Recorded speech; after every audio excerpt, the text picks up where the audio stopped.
Doctor Baba Saheb Ambedkar open university.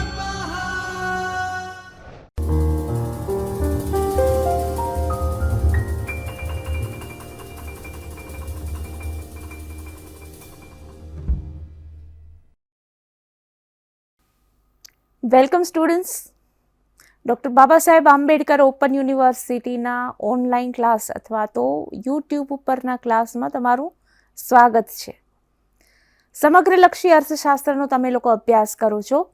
સમગ્રલક્ષી અર્થશાસ્ત્રમાં જે આપણે અભ્યાસ કરીએ એમાં જો તમે સેકન્ડ યર બીકોમના વિદ્યાર્થી હો તો તમારી યુનિટ થાય છે 3rd યુનિટ, અને જો તમે BA TY BAમાં વિદ્યાર્થી તરીકે અભ્યાસ કરતા હો અર્થશાસ્ત્ર મુખ્ય વિષય તરીકે, તો એમાં તમારું યુનિટ થાય છે 4થું. પણ મુદ્દો એક જ છે. અથવા તો તમે અન્ય કોઈ પણ જગ્યાએ સમગ્રલક્ષી અર્થશાસ્ત્રનો અભ્યાસ કરતા હો તો તમને આ મુદ્દો જરૂર ઉપયોગી થશે. આપણે આજે અભ્યાસ કરવાના છીએ ઉપભોગ વિધેય, કન્ઝમ્પશન ફંક્શન. આવો જ એક શબ્દ તમે પહેલાં ક્યારે સાંભળેલો છે? આપણે સાંભળેલો છે ઉત્પાદન અને ખર્ચ બાબતે. ઉત્પાદન વિધેય કે ઉત્પાદન કરવા માટે કેટલી બાબતોની જરૂર પડે, અથવા તો શ્રમમાં, મૂડીમાં, જમીનમાં, ટેકનોલોજીમાં જો ફેરફાર થાય તો તેની ઉત્પાદન ઉપર શું અસર પડે. તેવી જ રીતે આજે આપણે જે અભ્યાસ કરવાના છીએ તે છે ઉપભોગ વિધેય. તો ઉપભોગ વિધેય એટલે શું, અને આજે આપણે આખા વ્યાખ્યાન ખંડમાં શેનો અભ્યાસ કરવાના છીએ એ જોઈએ. જો રૂપરેખા આપી છે, આપણે આજે 3 મુદ્દાઓનો અભ્યાસ કરવાના છીએ. પહેલો મુદ્દો છે ઉપભોગ વિધેય, જેના ઉપર જ આપણું આખું યુનિટ છે. પછી છે સરેરાશ ઉપભોગ વૃત્તિ અને સીમાંત ઉપભોગ વૃત્તિ. આ 3 મુદ્દાઓ પર આજનું આપણું વ્યાખ્યાન લખાયેલું છે. હવે આ એકમ અથવા તો આ વ્યાખ્યાન ખંડનો સ્પેશિયલી ઉદ્દેશ અથવા તો ઓબ્જેક્ટિવ શું હોઈ શકે? આપણા 2 ઉદ્દેશ છે. આજે આપણે 2 બાબતો ઉપર ફોકસ કરીએ. પહેલી બાબત છે કે ઉપભોગ વિધેય તમે સમજાવી શકો. આ વ્યાખ્યાન ખંડના અભ્યાસ સાથે તમે આ વ્યાખ્યાન ખંડનો અભ્યાસ કરો તે સાથે તે પછી તમે ઉપભોગ વિધેય એટલે શું એ તમે સમજાવી શકો. અને બીજો આપણો ઉદ્દેશ છે કે સરેરાશ અને સીમાંત ઉપભોગ વૃત્તિ બાબતે તમે ચર્ચા કરી શકો.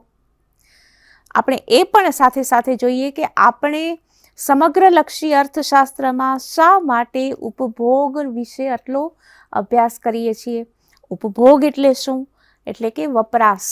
આપણે બધા જે વસ્તુઓનો વપરાશ કરીએ છીએ, આપણે સેવાઓનો વપરાશ કરીએ છીએ, જે કોઈ પણ આર્થિક પ્રવૃત્તિ થતી હોય તેનો આપણે ઉપભોગ વપરાશ કરીએ છીએ. તો એ બાબતે અહીંયા આપણે આજે ચર્ચા કરીશું. તમે બતાવો, હું અને તમે, આપણો ખર્ચ કઈ બાબત ઉપર આધાર રાખે છે? મુખ્યત્વે આપણો ખર્ચ મુખ્યત્વે આધાર રાખે છે આપણી આવક ઉપર. તો ઉપભોગ વિધેયમાં પણ એ આવકનું મહત્વ તો રહેવાનું જ. પણ એક વાત ખાસ ધ્યાનમાં રાખવાની કે આપણે જે અભ્યાસ કરીએ છીએ એ છે સમગ્રલક્ષી અર્થશાસ્ત્રનો. એટલે માત્ર એક વ્યક્તિ તરીકે માત્ર મારી આવક અને ખર્ચ અથવા તો તમારો ખર્ચ અને તમારી આવક એ રીતે અભ્યાસ કરવાનો નથી. કોઈ એક પેઢીની આવક અને ખર્ચ એ રીતે પણ નહીં, તો કોઈ ઉદ્યોગની આવક અને ખર્ચ એ પણ નહીં, પણ સમગ્ર અર્થતંત્રની આવક અને સમગ્ર અર્થતંત્રનો ખર્ચ. સમગ્ર અર્થતંત્રની આવક એટલે રાષ્ટ્રની આવક, નેશનલ ઇન્કમ, રાઈટ? તો આપણે રાષ્ટ્રની આવકમાં જે ફેરફાર થાય એના કારણે લોકોના એટલે કે પ્રજાના અથવા તો રાષ્ટ્રના ખર્ચમાં શું ફેરફાર થાય છે એ વિશે આપણે આ આખી ફોર્મ્યુલા સમજવાના છીએ. શા માટે? તો રાષ્ટ્રની આવક વધી તો રાષ્ટ્રની આવકમાં વધારો થવા સાથે રાષ્ટ્રના ખર્ચમાં કયા પ્રકારના ફેરફાર થાય, કેવા ફેરફાર થાય, ક્યારે થાય અને કેટલા થાય. કે રાષ્ટ્રની આવક ધારો કે 50% વધી અથવા તો રાષ્ટ્રની આવકમાં 6% વધારો થયો, તો પ્રજા દ્વારા ખર્ચમાં કેટલા ટકા વધારો થયો? પ્રજા દ્વારા કયા બાબતની ખર્ચ ઉપર વધારો થયો? પ્રજાનો કયો વર્ગ વધુ ખર્ચ કરે છે?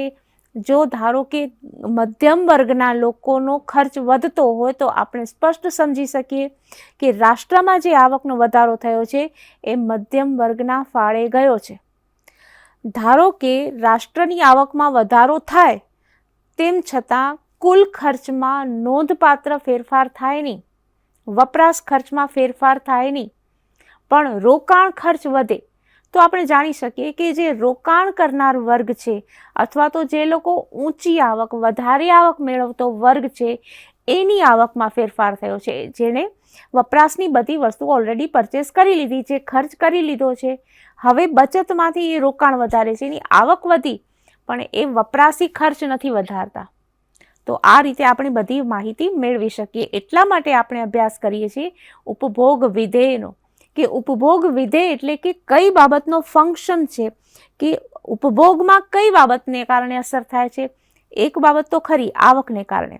આગળ આપણે વિચારીએ. જુઓ, ઉપભોગ વિધેય એટલે શું? તો આવકની, મેં રાષ્ટ્રીય શબ્દ કૌંસમાં લખ્યો છે, પણ આપણે હંમેશા અહીંયા સમજવાનું રાષ્ટ્રીય જ છે, કારણ કે આપણે વાત કરીએ છીએ સમગ્રલક્ષી અર્થશાસ્ત્રની. તો સમગ્રલક્ષી અર્થશાસ્ત્રમાં બાબત આવે છે રાષ્ટ્રની આવકની. તો આવકની જુદી જુદી સપાટીએ, કઈ આવકની જુદી જુદી સપાટીએ? રાષ્ટ્રીય આવકની જુદી જુદી સપાટીએ, મારી તમારી એ રીતે વ્યક્તિગત આવકની સપાટીએ નહીં. હા, એ બંને વચ્ચેનો કોરિલેશન હોઈ શકે કે આપણા બધાની આવક વધી, તેના આધારે ખર્ચમાં શું ફેરફાર થઈ શકે.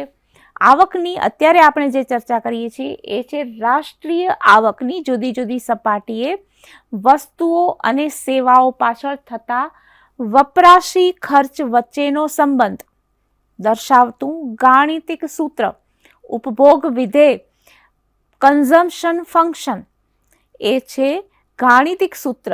શું બતાવે છે? એ મેથેમેટિકલ પ્રેઝન્ટેશન છે, ગાણિતિક સૂત્ર છે. શું છે? અથવા તો ફોર્મ્યુલા શોઈંગ ફંક્શનલ રિલેશનશિપ, એટલે કાર્યાત્મક વિધેયાત્મક સંબંધ, functional relationship between national income and consumption expenditure. રાષ્ટ્રની આવક અને ઉપભોગ ખર્ચ, વપરાશી ખર્ચમાં થતા ફેરફાર. બચતનો ખર્ચ અહીંયા ચર્ચા નથી કરવાની, રોકાણના ખર્ચની ચર્ચા નથી કરવાની, પણ આપણે ચર્ચા કરીએ છીએ વપરાશી ખર્ચમાં થતા ફેરફારની. આગળ જુઓ, હવે આપણે આમાં બધા જે શબ્દો અથવા તો સિમ્બોલ યુઝ કરેલા છે એનો જોઈએ. હવે એ રીતે અલગ કેમ જોવાની? હવે સી એટલે કે કન્ઝમ્પશન, ઉપભોગ, એના માટે તો દરેક જગ્યાએ સી જ આપણે ઉપયોગમાં લેશું, પણ નહીં. તમે ક્યારેક ગૂગલ સર્ચ કરો અથવા તો તમારી પાસે બીજી જ કોઈ બુક હોય એમાં પણ તમે વાંચી શકો, તો આ બધા સિમ્બોલ્સ છે એને કોઈ બીજું નામ પણ આપેલું હોય એવું બની શકે. દાખલા તરીકે આપણે પ્રશ્નનો જવાબ લખીએ છીએ તો આપણે આના જનરલી મોટા ભાગે સિમિલારિટી હોય છે કે વાય એટલે કે ઇન્કમ, એ રીતે yieldઇન્કમ, અહીંયા એના બદલે yield શબ્દ ઉપયોગમાં લેવાતો હોય છે, પણ આપણે ઇન્કમનો આઈ યુઝ કરી શકીએ ડેફિનેટલી. પણ આપણે ધારો કે પરીક્ષામાં લખીએ તો તમે કયો સિમ્બોલ યુઝ કર્યો છે એ પરીક્ષકને તપાસવામાં ખબર પડે.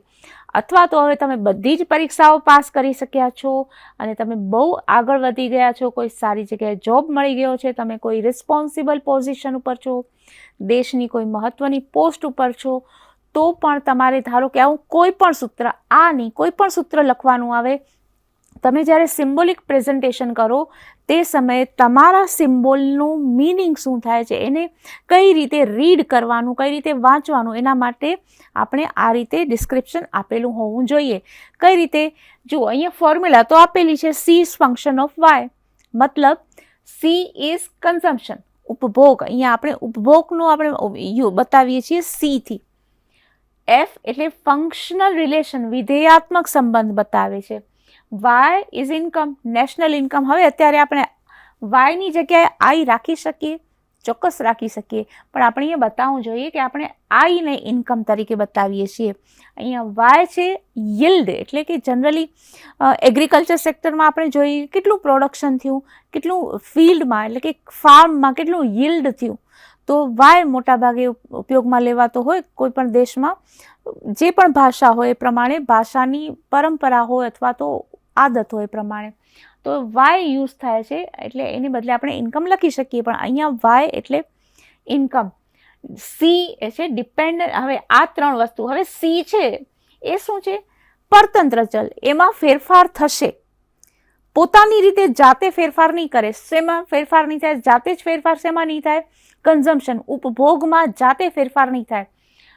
વાય ઇન્ડિપેન્ડન્ટ વેરિયેબલ છે, નિરપેક્ષ અથવા તો સ્વતંત્ર ચલ છે. વાય એટલે કે ઇન્કમમાં સ્વતંત્ર રીતે ફેરફાર થશે. સ્વતંત્ર રીતે ફેરફાર થવો હોય, આમ તો ઇન્કમમાં પણ સ્વતંત્ર રીતે ફેરફાર ન થાય. કોઈક જગ્યાએ આપણે પહેલાં રોકાણ કર્યું હોય, એના પછી ઇન્કમમાં વધારો થયો હોય. જો રોકાણ ન કર્યું હોય, ટેકનોલોજીકલ ડેવલપમેન્ટ ન થયું હોય, તો શક્ય છે કે નેશનલ ઇન્કમમાં વધારો ન થાય. અથવા તો રોકાણ કર્યું, પ્રથમ તબક્કામાં ટાઈમ 1 T1માં આપણે રોકાણ કર્યું, T2માં પ્રોડક્શન થયું, T3માં વેચાણ આવક થઈ એટલે કે નેશનલ ઇન્કમ વધી, અને T4માં ઉપભોગ ખર્ચમાં વધારો થયો. પણ આપણે પહેલાંની જે બધી પ્રક્રિયા થઈ છે એને આપણે અત્યારે સ્ટેબલ અથવા તો રિમેઇનિંગ કોન્સ્ટન્ટ માનીએ છીએ કે એમાં આપણે અભ્યાસ નથી કરતા. આપણા માટે શરૂઆતનો પોઈન્ટ છે નેશનલ ઇન્કમમાં વધારો, કે નેશનલ ઇન્કમમાં વધારો થાય તે પછી ઉપભોગ ખર્ચમાં કેટલો વધારો થાય છે. તો વાય, આપણા માટે વાય છે એ સ્વતંત્ર નિરપેક્ષ ચલ છે, એ અન્ય કોઈથી અસર નથી પામતું, રાઈટ. એને સી ડિપેન્ડન્ટ એટલે કે પરતંત્ર ચલ છે, કે આવકની સાપેક્ષમાં ખર્ચમાં કેટલો વધારો થયો, આવકની સાપેક્ષમાં ખર્ચમાં કેટલો ફેરફાર થયો વગેરે. તો આ વાય અને સી, આ આપણે કન્ઝમ્પશન ફંક્શનનું ફોર્મ્યુલા ગાણિતિક પ્રેઝન્ટેશન જોયું. હવે જુઓ, ખર્ચનો આધાર આવક ઉપર છે, બરાબર છે. સી એટલે કે ખર્ચનો આધાર ફંક્શનલ આવક એટલે કે વાય ઉપર છે. હવે આવકનું શું? તો કે આવક એટલે જ્યારે ખર્ચ વત્તા બચત. આપણી આવક હોય છે, આ વ્યક્તિ માટે પણ આપણે ઉદાહરણ લઈ શકીએ. ધારો કે આપણી આવક છે, એમાંથી ખર્ચ અને બચત એ રીતે બે ભાગ પાડતા હોઈએ છીએ. તો ખર્ચ વત્તા બચત એટલે કે આવક. પછી ઉપભોગ ખર્ચ. હવે ખર્ચમાં કઈ કઈ બે બાબતો આવે? તો ખર્ચમાં એક તો ઉપભોગ ખર્ચ આવે, કે વપરાશી વસ્તુ અને સેવા પાછળ થતો ખર્ચ, એ છે ઉપભોગ ખર્ચ. અને બીજો પ્રકાર છે રોકાણ ખર્ચનો, રાઈટ. આપણે કઈ બાબત ધ્યાનમાં લેવાની છે? આપણે ઉપભોગ ખર્ચની વાત ધ્યાનમાં લેવાની છે, કન્ઝમ્પશન એક્સપેન્ડિચરની. શા માટે એ પણ આપણે ચર્ચા આગળ કરીશું. હવે કુલ ઉપભોગ ખર્ચ અને તેમાં થતા ફેરફારો એટલે કુલ ઉપભોગ ખર્ચનું પ્રમાણ, એટલે ખર્ચ વધ્યો ઘટ્યો, કેટલો વધ્યો કેટલો ઘટ્યો. દાખલા તરીકે આવકમાં 50% વધારો થયો પણ ખર્ચમાં 10% જ વધારો થયો, એવું પણ બને. તો કુલ ઉપભોગ ખર્ચનું પ્રમાણ અને તેમાં થતા ફેરફારો રોજગારી સર્જન, તેજી મંદી, વ્યાપાર ચક્રો, એવી બધી આર્થિક જે ઘટનાઓ છે એને સમજવામાં અને નિયંત્રિત કરવામાં ઉપયોગી થાય છે. કઈ રીતે? હવે દાખલા તરીકે રોકાણ ખર્ચ છે, એના ઉપર તો ખબર નહીં પડે, પણ આપણે લોકોનો વપરાશ કેટલો વધ્યો છે. જેમ જેમ લોકોનો વપરાશ વધશે તેમ તેમ અર્થતંત્રમાં ઉત્પાદન વધારે કરવાનું ઉત્પાદકોને પ્રોત્સાહન મળશે, એને કારણે રોજગારી વધશે, એને કારણે આવક વધશે, અર્થતંત્રમાં તેજી આવશે. એટલે આ બધું જે ખર્ચ છે એ તેજી મંદી, વ્યાપાર ચક્રો, રોજગાર સર્જન, એ બધી બાબતોને સમજવામાં ઉપયોગી થાય છે. એટલા માટે આપણે ઉપભોગ ખર્ચ વિધેયને નો અભ્યાસ કરીએ છીએ. Now do it yourself. Do it યોર સેલ્ફમાં શું અભ્યાસ કરીશું? તો સ્ટુડન્ટ્સ, તમને ખ્યાલ છે કે દાખલા તરીકે આપણા બધાની આવકમાં એક સરખો વધારો થયો. આપણા બધાની આવક 5,000 વધી, અથવા આપણા બધાની આવક 50% વધી. બધાનો જે પણ સેલરી હોય એમાં દરેકના 50% વધારો. તો આપણે બધા જ આપણા ખર્ચમાં 50% વધારો કરીશું, અથવા તો આપણી આવકમાં જો 5,000નો વધારો થયો તો આપણે બધા જ 2,000 રૂપિયાનો ખર્ચ વધારો કરીશું? નહીં. કારણ શું? આપણા દરેકની વૃત્તિ અલગ છે, આપણા દરેકની વિચાર ક્ષમતા અલગ છે, આપણા દરેકના અનુભવો અલગ છે, આપણું દરેકનું પર્યાવરણ અલગ છે. તો દાખલા તરીકે હું છું, તો મારી 5,000ની આવક વધે તો એમાંથી હું 3,000નો ખર્ચ વધારે કરું છું અને 2,000 બચત કરું છું. મારી ફ્રેન્ડ છે એ 5,000માંથી એક પણ રૂપિયો ખર્ચ નથી કરતી, પણ મારી બેન છે એ 5,000 રૂપિયામાંથી 2,000 ખર્ચ કરે છે અને 3,000 બચાવે છે. તો આ રીતે ત્રણેયનો અલગ અલગ અનુભવ થયો. તમારું ડિસિઝન અલગ હોઈ શકે. તો આના માટે શું હોય, તો અહીંયા કેન્સ સાયકોલોજી લઈ આવે છે. ઉપભોગ વૃત્તિનો જે આખો સિદ્ધાંત છે એ બ્રિટિશ ઇકોનોમિસ્ટ કેન્સે આપેલો છે. એ કેન્સ ઉપભોગ વૃત્તિ માટેનો મનોવૈજ્ઞાનિક નિયમ લઈ આવ્યા છે. એ તમારી બુકમાં, BAની બુકમાં આપેલો જ છે. જો ન આપેલો હોય તો તમે Google search psychological law of consumption, એ કેન્સનો ઉપભોગ માટેનો મનોવૈજ્ઞાનિક નિયમ, એ તમે અભ્યાસ કરી શકશો. સર્ચ કરજો psychological law of consumption, propensity to consume, એના માટે કેન્સનો સિદ્ધાંત છે, એ તમે જરૂર અભ્યાસ કરજો. It is interesting. આગળ જોઈએ. હવે આપણે આવીએ છીએ આપણા બીજા મુદ્દા ઉપર, સરેરાશ ઉપભોગ વૃત્તિ. હવે વૃત્તિ એટલે શું? ઉપભોગ ખર્ચની તો બાબત કરી દીધી. વૃત્તિ એટલે શું? એટલે કે વલણ, અમુક પ્રકારના વર્તણૂકની આદત હોય અથવા તો વલણ હોય. દાખલા તરીકે કોઈ એક વ્યક્તિ છે જેની આવક વધે, એનું હંમેશા પહેલાં અમુક ભાગ બચાવે. આ એનું કુદરતી વલણ છે, એનું બિહેવિયર છે, એનું ટેન્ડન્સી છે. બીજી એક વ્યક્તિ છે કે એની આવક વધે તો પહેલાં ખર્ચ કરે, તો આ એનું વલણ છે, એની ટેન્ડન્સી છે. હવે આખા દેશમાં બધા જ લોકોનું વલણ ખર્ચ પ્રત્યે એક સરખું ન હોય, સરેરાશ બાબતોમાં પણ જોવું પડે. એટલા માટે પ્રોપેન્સિટી એટલે કે ટેન્ડન્સી ઓફ બિહેવિયર, એ વર્તણૂકની આદતનો અભ્યાસ. સરેરાશ ઉપભોગ વૃત્તિ કેવી છે, એની ટેન્ડન્સી કેવી છે, કન્ઝમ્પશન પ્રોપેન્સિટી ટુ કન્ઝ્યુમ કેવું છે, એનું ટેન્ડન્સી ટુવર્ડ્સ કન્ઝમ્પશન એક્સપેન્ડિચર એ કેવું છે, એ આપણે સમજીએ. તો વર્તણૂકની આદત. હવે સરેરાશ ઉપભોગ વૃત્તિ એટલે it is average, showing average. કુલ ઉપભોગ ખર્ચ ભાગ્યા કુલ આવક, total consumption expenditure divided by total income, બરાબર શું મળશે આપણને? તો C ડિવાઇડ બાય Y. અગર સિમ્બોલિક આપણે પ્રેઝન્ટેશન કરીએ તો ધારો કે આ કુલ આવક 10,000 છે અને 7,000 રૂપિયા એમાંથી ખર્ચ થાય છે, તો કેટલું આવ્યું? 0.7. તો 0.7 છે એ આપણી સરેરાશ ઉપભોગ વૃત્તિ થઈ. રાષ્ટ્રીય આવકમાંથી, કુલ આવકમાંથી કુલ ખર્ચ બાદ કરીએ તો એ લોકોની, પ્રજાની, હવે સરકારને કોઈ પણ નીતિ નિર્માણ કરવું હોય તો ખ્યાલ આવે કે જો 10,000ની આવક વધે તો લોકો 7,000 ખર્ચ કરશે. એના આધારે કરવેરાનું નક્કી થાય, એના આધારે રોકાણ નક્કી થાય, બધું. આગળ જોઈએ. હવે સીમાંત ઉપભોગ વૃત્તિ. તો સીમાંત એટલે કે તમને ખ્યાલ છે માર્જિનલ, એક એકમનો થતો વધારો અથવા તો એક વધારો થાય તો એની બીજી અસર શું થાય? તો ઉપભોગ ખર્ચ, આવકમાં વધારો થવાથી ખર્ચમાં થતો વધારો. આપણે ટોટલ જોયું કે પહેલા 2015માં 10,000 આવક હતી, હવે 5 વર્ષમાં 2020માં આવક વધીને 15,000 થઈ છે, એટલે 5,000નો વધારો થયો. તો ખર્ચમાં કેટલો વધારો થશે આ 5 વર્ષ દરમિયાન એ જોઈએ.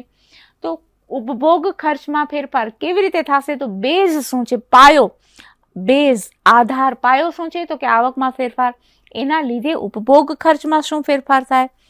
તો એનું સિમ્બોલિક પ્રેઝન્ટેશન છે ડેલ્ટા C અથવા તો ડેલ્ટા Y, અને એને ત્રિકોણના સ્વરૂપમાં પણ બતાવે છે.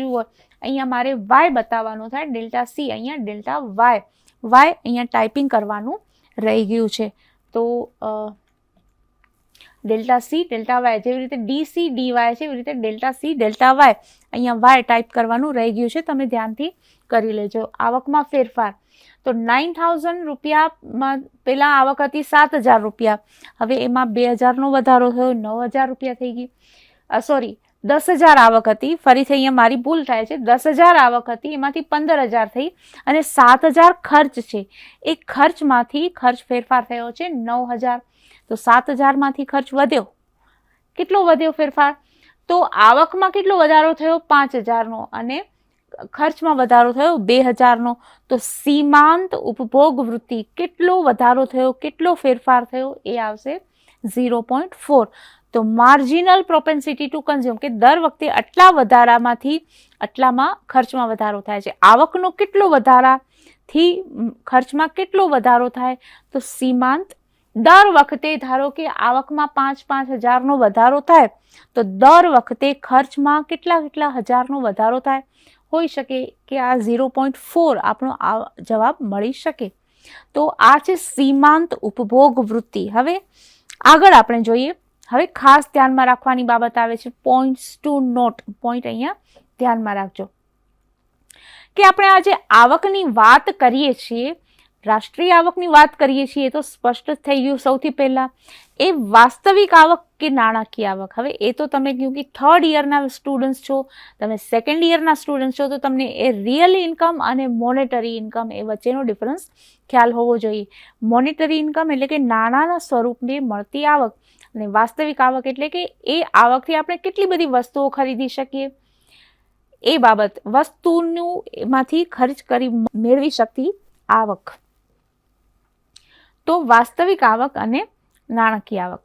હવે બીજો પ્રશ્ન છે કુલ આવક કે ખર્ચવાપાત્ર આવક.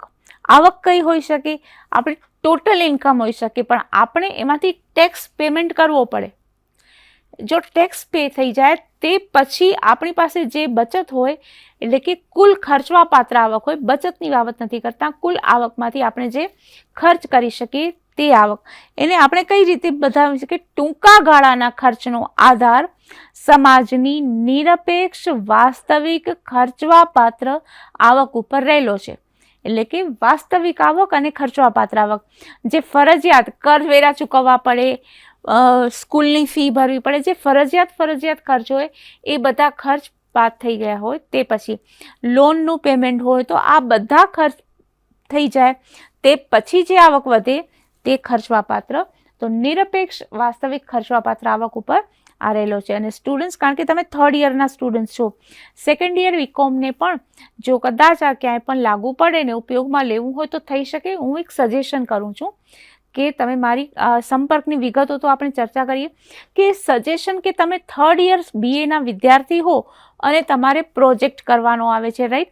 તો પ્રોજેક્ટ તમે કઈ કરશો, કઈ રીતે? તો આ આપણે જે આજે અભ્યાસ કર્યો આપણે અભ્યાસ કર્યો ઉપભોગ વૃત્તિ ઉપર, એના ઉપર તમે આ તો આપણે સમગ્ર લક્ષી અર્થશાસ્ત્રનો કર્યો, પણ તમે એ એકમ લક્ષી અથવા તો લોકોના થોડા નાના ગ્રુપનો અભ્યાસ કરી શકો કે લોકોની સરેરાશ અને સીમાંત ઉપભોગ વૃત્તિમાં કયા ફેરફારો આવે છે, કેવા ફેરફારો આવે છે.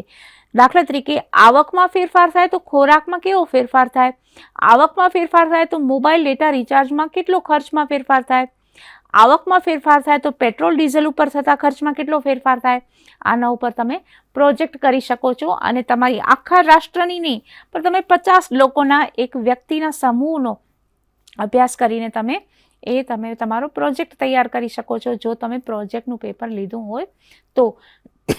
તે સિવાય તમે જરૂરથી મારો સંપર્ક કરો. સંપર્કની વિગતો તમને ખ્યાલ છે, ઈમેલ છે kruti.chhaya@baoi.edu.in અને બ્લોગ છે krutischaya.blogspot.com. તે ઉપરાંત તમે economics@baoi.edu.in પર પણ તમારો ઈમેલ મોકલી શકો છો. આજે જે આપણે અભ્યાસ કર્યો એની સમરી આપણે જોઈ લઈએ તો આપણે ઉપભોગ વૃત્તિ ઉપર અભ્યાસ કર્યો કે લોકોની આવકમાં વધારો થાય તો એની ખર્ચ ઉપર કેવી અસર થાય છે, કેટલી અસર થાય છે, પ્રમાણ, વસ્તુના પ્રકાર, ખર્ચનો પ્રકાર, સીમાંત ઉપભોગ વૃત્તિ કઈ છે, સરેરાશ ઉપભોગ વૃત્તિ કેવી છે, અને ઉપભોગ વિધેય એટલે શું. આ બધી બાબતો સાથે મેં તમને ડુ ઇટ યોર સેલ્ફમાં કેન્સનો સાયકોલોજીકલ લો અભ્યાસ કરવાનું પણ કહ્યું છે. ફરીથી આપણે મળીએ, ત્યાં સુધી તમારો સમય ઘણો જ આનંદદાયક અને સ્વસ્થ રહે. Thank you.